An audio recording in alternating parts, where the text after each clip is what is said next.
Assalamualaikum warahmatullahi wabarakatuh. Waalaikumsalam warahmatullahi wabarakatuh. A'udzu samii'ul 'aliim minasyaitonir rajiim. Bismillahirrahmanirrahim.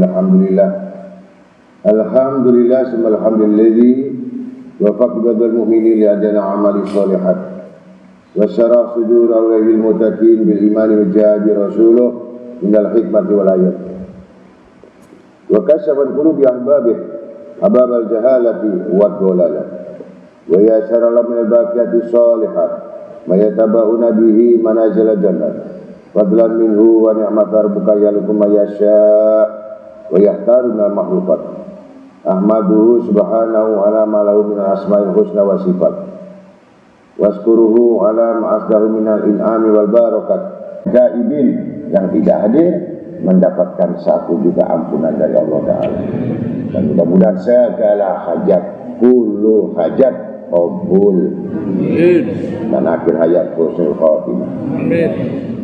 Salawat serta salam dan pujian bagi baginda Nabi Syafi', Nabi Musyafa', Nabi Awal, Nabi Akhir, Nabi Mustafa Muhammad sallallahu alaihi wasallam, sama ahli keluarga dan sahabatnya semuanya. Insya Allah kita dapatkan syafaat hudmah, syafaat agung kelak pada hari kiamat.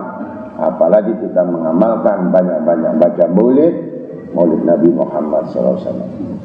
Maka kalau ada yang mengatakan kenapa kita bikin maulid, maka seakan-akan dia kenapa Nabi itu dilahirkan begitu.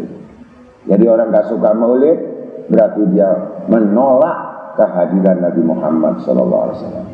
Maulid itu adalah kelahiran. Jadi kalau orang gak suka maulid berarti dia gak suka datangnya Nabi Muhammad SAW hidup di dunia ini. Padahal dia minta tolong kepada Nabi Muhammad SAW. Maka hidupkan maulid, hidupkan sholawat, itu adalah tanda-tanda cinta kepada Nabi Muhammad SAW. Dan orang yang cinta itu pasti akan kumpul di surga bersama Rasul SAW dan orang-orang bagi pecinta-pecintanya. Amin ya rabbal alamin.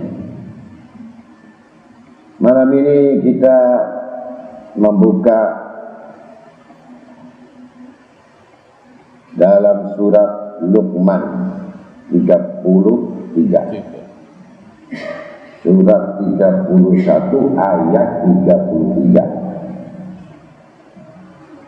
Wa qawlu ta'ala fi kitabil karim, ya ayyuhan nas ittaqu rabbakum wa sya'u yawman la yaji walida an waladihi wala maulud wajazin anil walidi syai'an in wa'dallahi haqqan wala taghurrannakumul hayatud dunya wala yughurrannakum billahil ghurur. Sadaqallahul adzim. Hai manusia, bertakwalah kepada Tuhan dan takutlah suatu hari yang pada hari itu seorang bapak tidak dapat menolong anaknya dan seorang anak tidak dapat pula menolong bapaknya sedikit pun. Sesungguhnya janji Allah adalah benar. Maka janganlah sekali-kali kehidupan dunia memperdayakan kamu. Jangan pula penipu setan memperdayakan kamu dalam menaati Allah.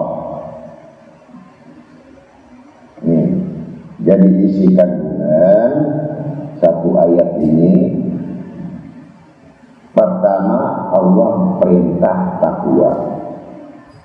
Yang kedua, Allah perintah takut pada Allah.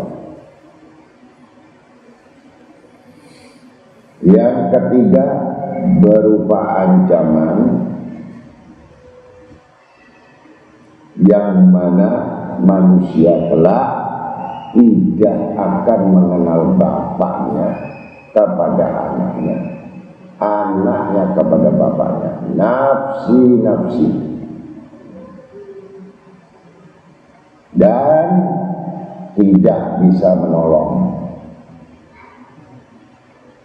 Yang keempat, sesungguhnya janji Allah adalah benar. Yang kelima, jangan sekali-kali kehidupan dunia ini menipu dan memperdayakan kamu. Ya. Keenam, jangan sekali-kali tidak mengetahui bagaimana setan itu memperdayakan kamu agar kamu tidak taat kepada Allah. Jadi jelas, musuh yang pertama paling besar itu adalah hawa nafsu. Hawa nafsu itu lebih kuat, lebih dahsyat daripada tipuan iblis. 70 iblis lebih dahsyat hawa nafsu. Kalah iblis sama hawa nafsu. Kemudian iblis memperdaya kamu dengan melalaikan otakmu diisi insek, ya, di pleasure, otakmu di pleasure diisi dunia, hatimu di pleasure lagi, imanmu jadi cinta dunia. Itu kerjanya iblis. Kalau udah seperti itu, silahkan Anda tidur saja di rumah, nggak perlu ngaji, karena sudah di pressure.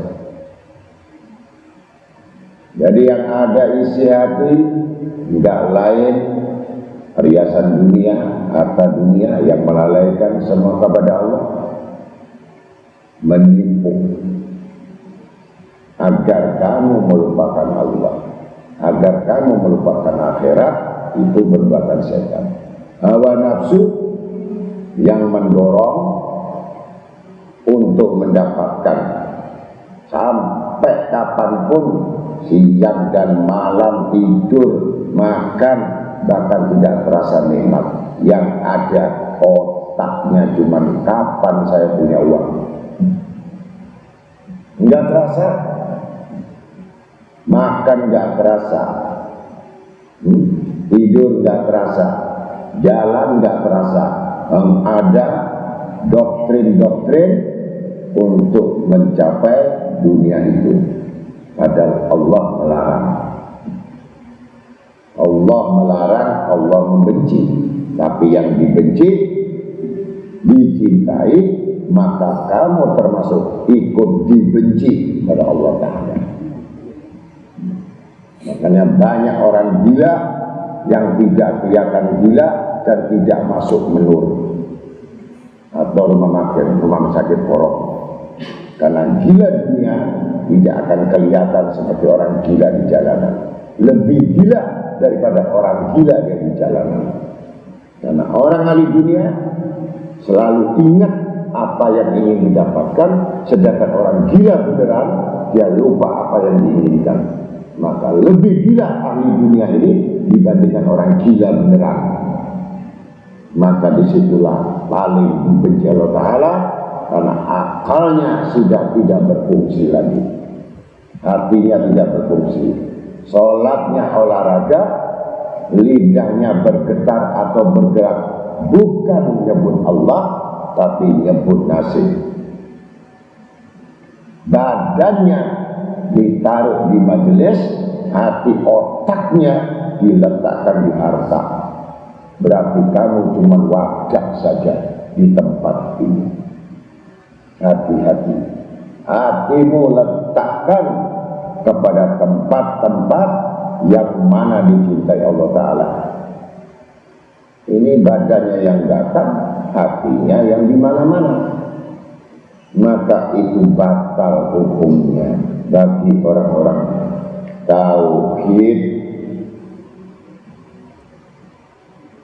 Maka firman Allah SWT yang disebut ya ayyuhan nas ittaqu rabbakum, maksudnya takwa kepada Tuhanmu adalah baik bagi orang yang kafir maupun yang beriman.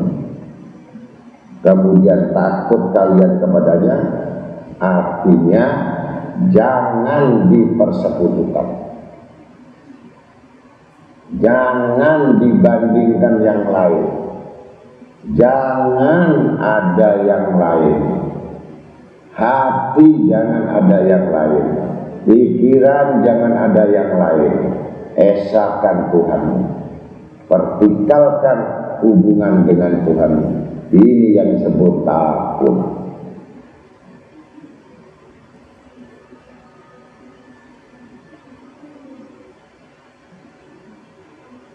Maka orang yang takut itu jelas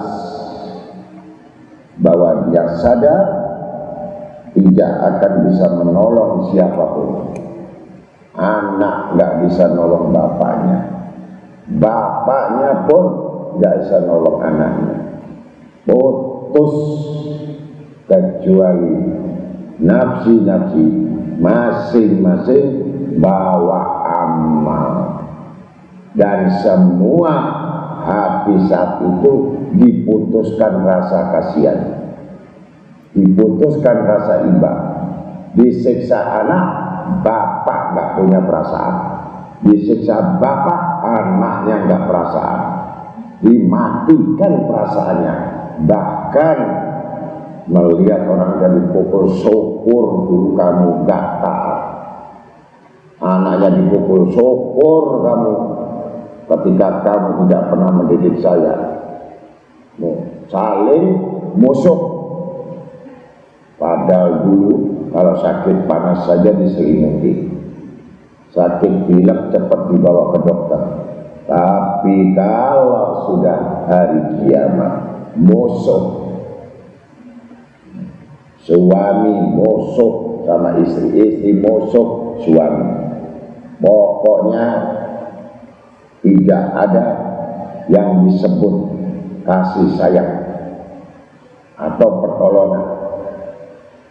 Hari kebingungan, kecuali dia mikir nasibnya masing-masing.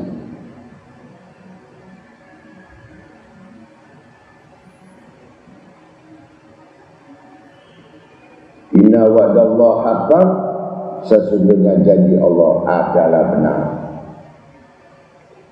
Jadi artinya janji Allah itu benar apa?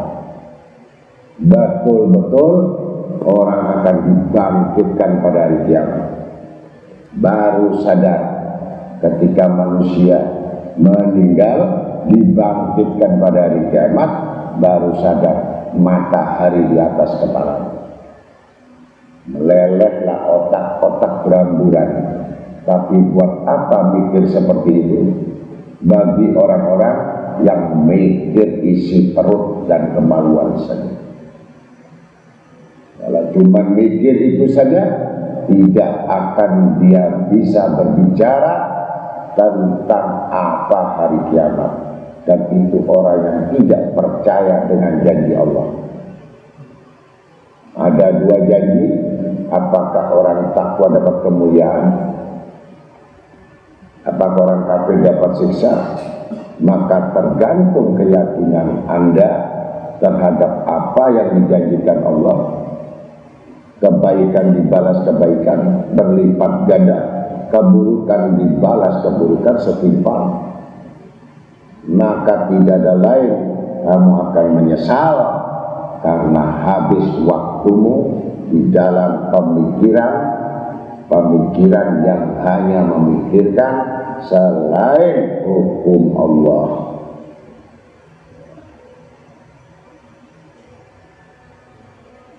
Wala tagurannakum maksudnya jangan sampai dia memperdayakan kalian. Siapa yang memperdayakan? Syaitan. Iblis itu nggak kelihatan, tapi kalau sudah masuk darah kalian, pandangan matamu saja sudah ada pandangan iblis. Setiap mata yang mengandung unsur keburukan dan kejahatan hati dan menginginkan sesuatu apa yang di hati, 70 panah iblis dalam pandangannya, nggak bisa ditunda. Walaupun kamu ahli sholat, walaupun kamu puasa, walaupun kamu sujud, tapi hatimu bernaung kepada selain Allah, maka keluarlah basirah, pandangan mata, pandangan iblis. Ini orang mata duita, ini orang mata keranjang, ini mata gairah, ini mata nafsu, ini mata pengharapan, ini mata kesedihan, bukan sedih karena Allah. Ini mata hanya mengharapkan sesuatu yang selain Allah. Itulah iblis yang bergerak di dalam darah kita, masuk otak, kemudian keluar mata. Maka mata apa? Kalau nangis, air mata buaya. Kalau nangis, air mata pendusta. Kalau nangis, air mata nafsu. Yang semuanya akan bersaksi pada Allah Ta'ala. Apa air matamu, apa pandanganmu, apa pendengaranmu, dan apa nafasmu, semua itu kelak akan dibangkitkan.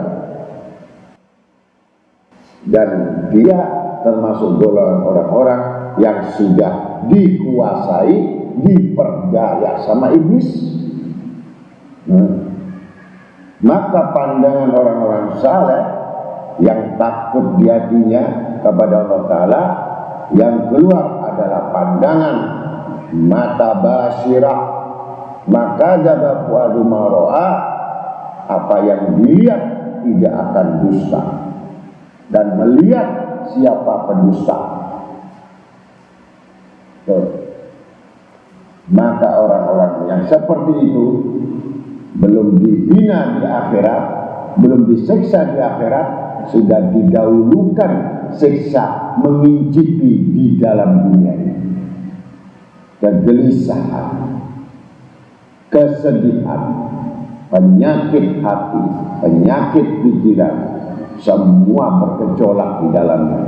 Rumah tangga jadi desak, pekerjaan berantakan, utang di mana-mana, sakit terus menerus yang tidak ada berhenti-berhentinya, karena hatinya bernaung di dunia, maka diberikan sakit di dunia.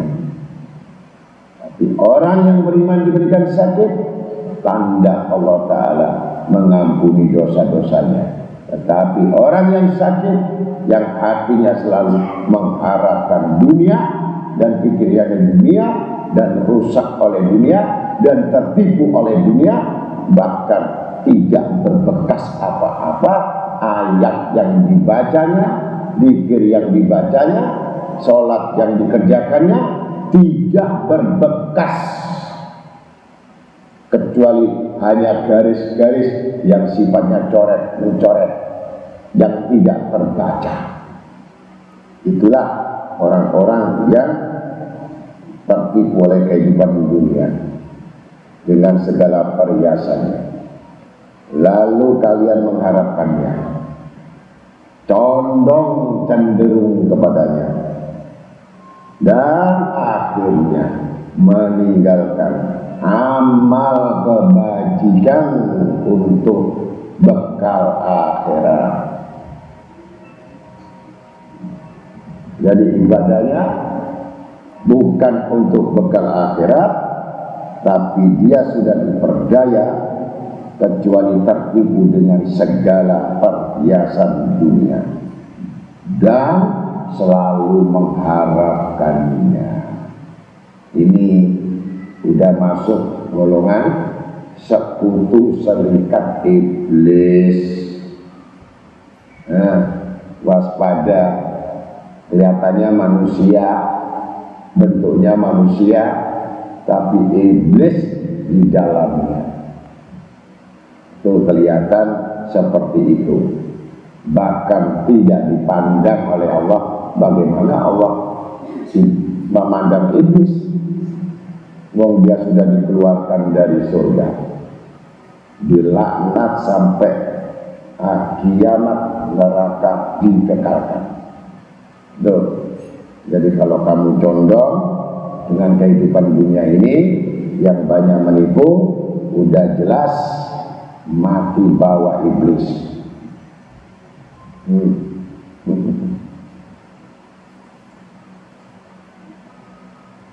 Wala yughurnakum billahil ghurur, dan jangan pula penipu setan memperdayaikan kamu dalam mentaati Allah.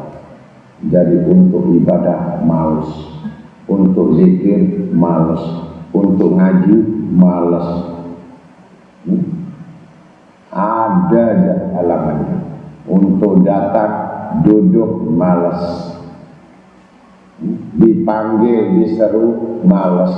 Alasannya banyak sekali sehingga luput, terlepas apa yang diberitahu Allah, dan dia ingkar kepada Allah Ta'ala alias durhaka kepada Allah Ta'ala.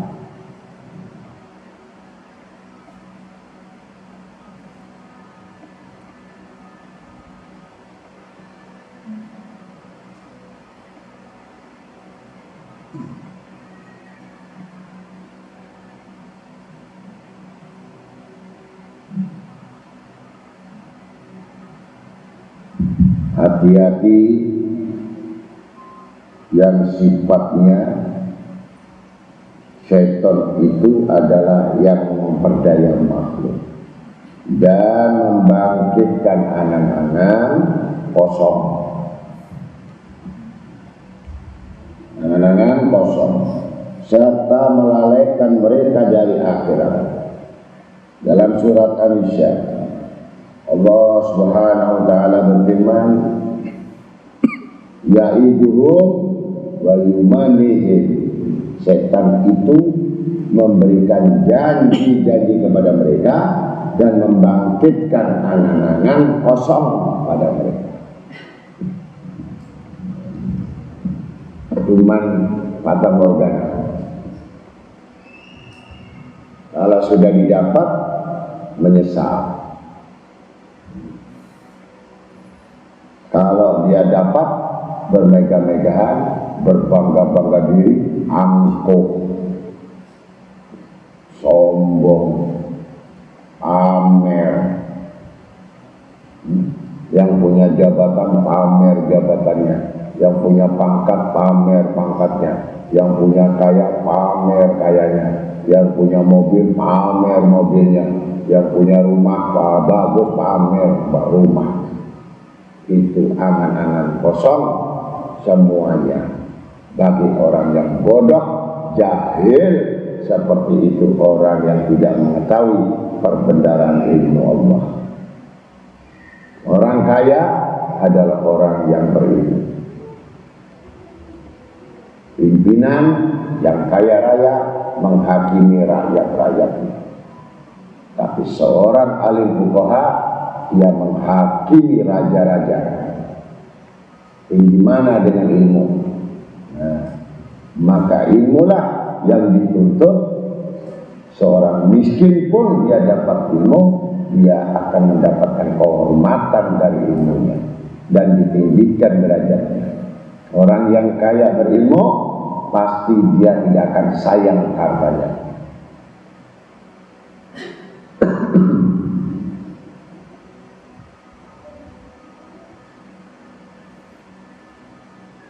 Maka Simak bin Harb Abu Haywah dan Ibnu Sumaitah membaca dengan huruf ghain berharokat dhammah, maksudnya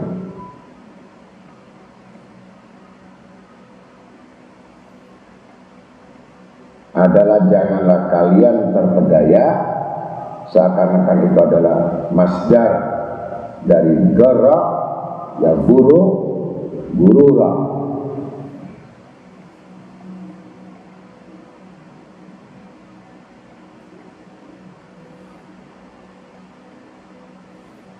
Qiraah ini disebut oleh Ibnu Atiyah dalam Al-Muharrar Al-Wajiz juz 13 halaman 27. Sa'id bin Jubair berkata, maksudnya berbuat maksiat tetapi mengharapkan ampunan.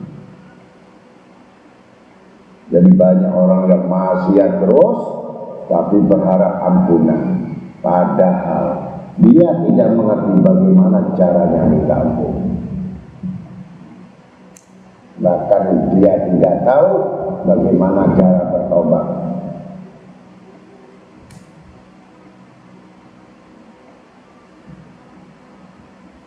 Karena itu dia tidak tahu. Kemudian terus-menerus dianggap bermaksiat itu seakan-akan dia mendapatkan ampunan Allah Ta'ala. Semakin dia maksiat, dapat fee-nya besar terus. Maka itulah yang disebut istidrat. Wong maksiat, orang yang pendosa, rezekinya kok tambah. Harusnya dapat hukuman, enggak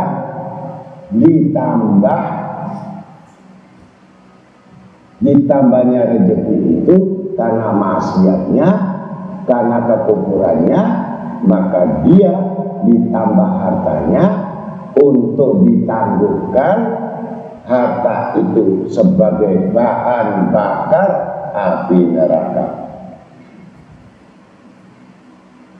Untuk itulah mereka tidak mau melaksanakan. Maka musuh yang pertama harus mengerti hawa nafsu. Yang kedua, syaitan bin iblis bin jahannam. Yang ketiga adalah sifat-sifat yang sangat menggiurkan,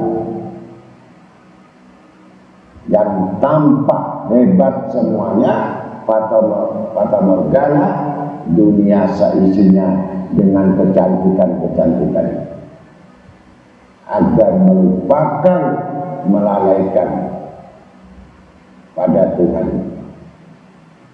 Kalau Allah saja sudah dilupakan, bagaimana ayat-ayatnya, bagaimana Rasulnya, bagaimana orang solehnya, bagaimana doa-doanya. Wong Allah saja sudah dilupakan. Kalau orang Allah sudah dilupakan, bagaimana? Ingat dengan doa, ingat dengan zikir, ingat dengan bacaan, apalagi ingat mati. Wong Allah saja sudah dilupakan. Mau ingat Allah dari mana? Wong Allah sudah dilupakan. Wong dia masih ingat kepada sesuatu yang terus-menerus sebagai bentuk kehidupan. Hilang akal, hilang hati, hilang pemikiran, menjadi bodoh, ditambah bodoh. Musibah plus musibah. Itu di dunia. Di akhirat makin celaka. Maka beruntunglah orang-orang yang beriman, enggak kenal susah. Orang beriman enggak kenal susah. Kelihatannya dia susah, tetapi sama sekali pandangan yang salah.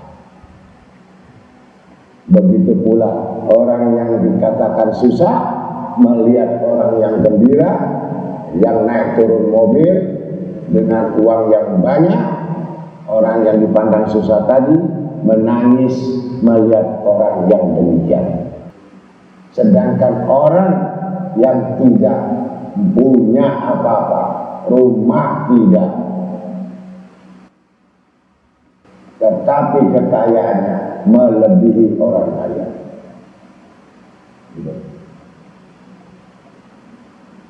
Saya punya guru, tidak punya rumah. Dan saya punya guru, bajunya tambal dari penjahit. Ketika tampaknya seperti pengemis, ketika menerima uang, ada orang sedekah, marah. Saya lebih kaya dari kamu. Kamu keliru memandang saya seperti itu. Saya sudah diberikan kekayaan yang tidak dimiliki orang kaya. Apakah kekayaan yang Anda miliki, wahai orang tua?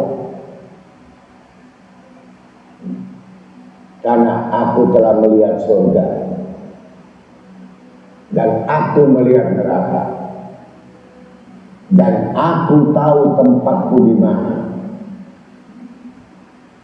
Alasan saja aku hidup seperti ini untuk mengingatkan orang-orang yang serakah terhadap dunia.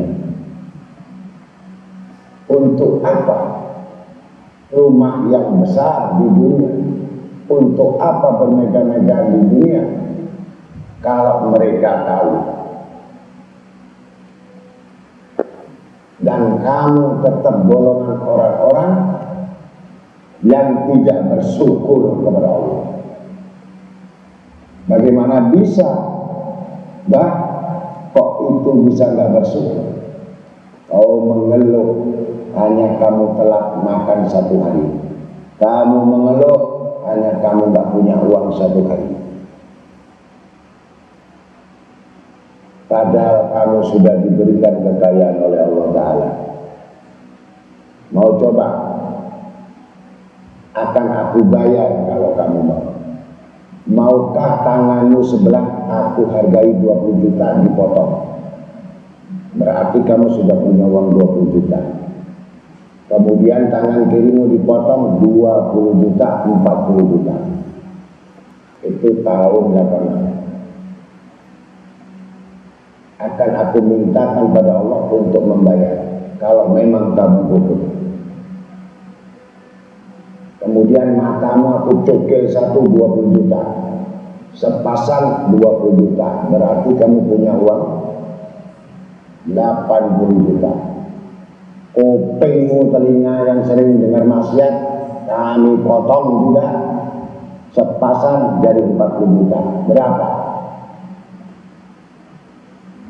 Kau bilang kamu miskin, kamu fakir, dasar manusia yang tidak mengenal syukur. Maukah kakimu satu, kupotong lagi sampai 2. Milih apa kamu? Berarti berapa kamu punya uang? 200 juta. Kau bilang miskin. Mau kamu kuberi kamu 200 juta sekarang ini, aku mintakan kepada Allah, tapi badanmu mati separuh alias stroke, maka menolaklah orang itu pada separuh. Kalau orang sadar, mintalah afiat pada Allah Rabbul Alamin, niscaya kamu tidak akan mengeluh lagi, malu. Sesungguhnya apa yang menimpa pada manusia bukan dari Allah, tapi karena dosa-dosa mereka penuh, sehingga Allah menghukumnya di dunia sebagai bentuk untuk kembali kepada Allah. Pasti sempit, rezeki sempit, otak sempit, hati sempit, rumah sempit, ibadah sempit, agama sempit, itu tanda-tanda gelap yang tidak dipandang oleh Allah. Kegelapan itulah yang disebutkan golongan orang-orang yang zalim, yang tidak sampai kepada Tuhan. Maka itulah saya wasiatkan kemuliaan, dekatkan diri kepada Tuhan, bersabarlah kepada Tuhanmu dan terus mendekat, tidak mengenal siang dan malam, tidak mengenal pada pagi hari, selalu berzikir kepada Allah. Yang baca Quran, baca Quran terus, jangan berhenti satu hari, jangan pernah renggang satu hari dengan Tuhanmu. Renggang satu hari, ditunda doamu 1000 tahun.